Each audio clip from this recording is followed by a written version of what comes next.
نحمده ونصلي ونسلم على رسوله الكريم اما بعد۔ الحمدللہ اللہ تعالیٰ کے فضل و کرم سے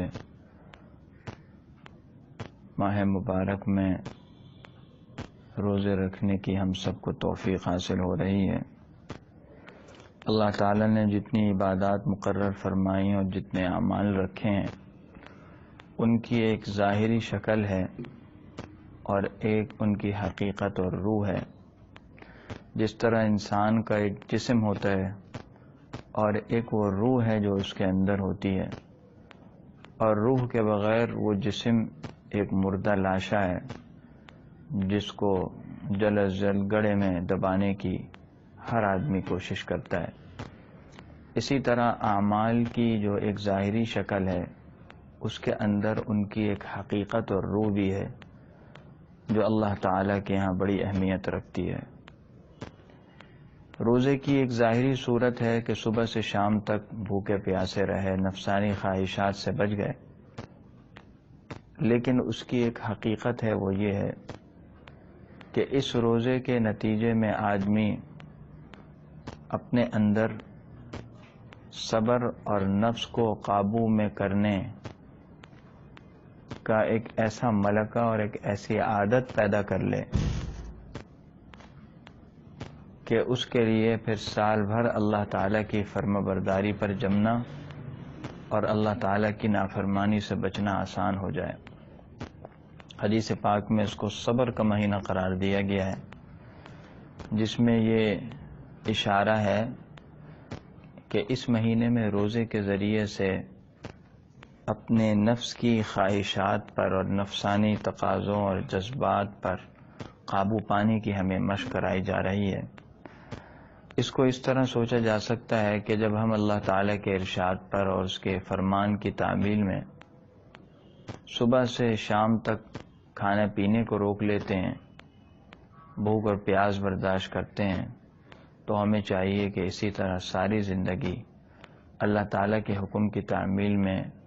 جو ناجائز نفسانی خواہشات اور تقاضے ہیں ان کو بھی روک کے رکھیں۔ اور کامیاب انسان وہی ہے جو ساری زندگی اللہ تعالیٰ کی فرما برداری کے ساتھ اور اللہ کی نافرمانی سے بچتے ہوئے گزارے۔ اس روزے کے اندر بھی ہم بہت سے کام ایسے کر سکتے ہیں جن سے ہمارا یہ روزہ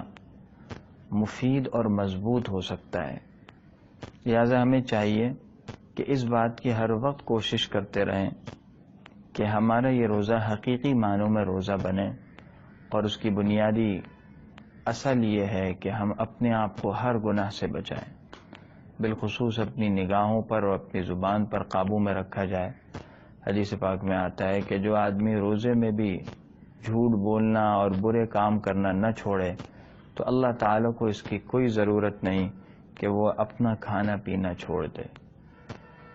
تو اس سے ہمیں یہ بات سمجھتے رہنا چاہیے کہ ہم اس روزے کے اندر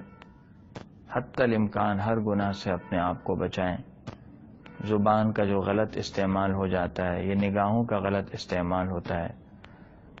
اس سے اپنے آپ کو محفوظ کرنے کی کوشش کریں، اور ہر وقت یہ احساس ہو کہ میرا روزہ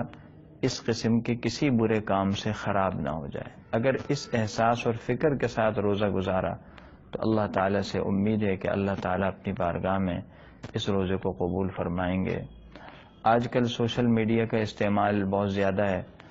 اور ماہ مبارک میں فرصت ہوتی ہے تو آدمی ان چیزوں کی طرف لگ جاتا ہے۔ اس کا بہت خیال کرنا چاہیے کہ جتنا ہو سکے ماہ مبارک میں اور روزے میں ان چیزوں کے بے مقصد استعمال سے اپنے آپ کو بچائیں، کسی غیر ضروری بات شیئر کرنے سے اپنے آپ کو بچائیں، کوئی بے تحقیق بات آگے پہنچانے سے اور کہنے سے اپنے آپ کو بچائیں،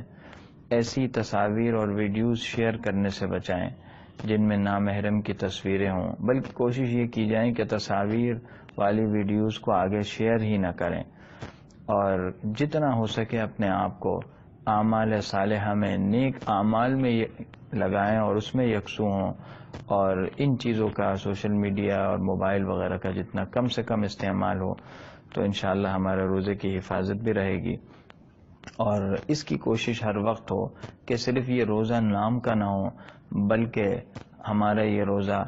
اس معنی میں روزہ ہو اور اس طرح سے جو اللہ تعالیٰ کو پسند ہے، اور اس کو بامقصد کاموں میں استعمال کیا جائے اور برے کاموں سے بچا کر رکھیں۔ اللہ تعالیٰ ہم سب کو عمل کی توفیق عطا فرمائے۔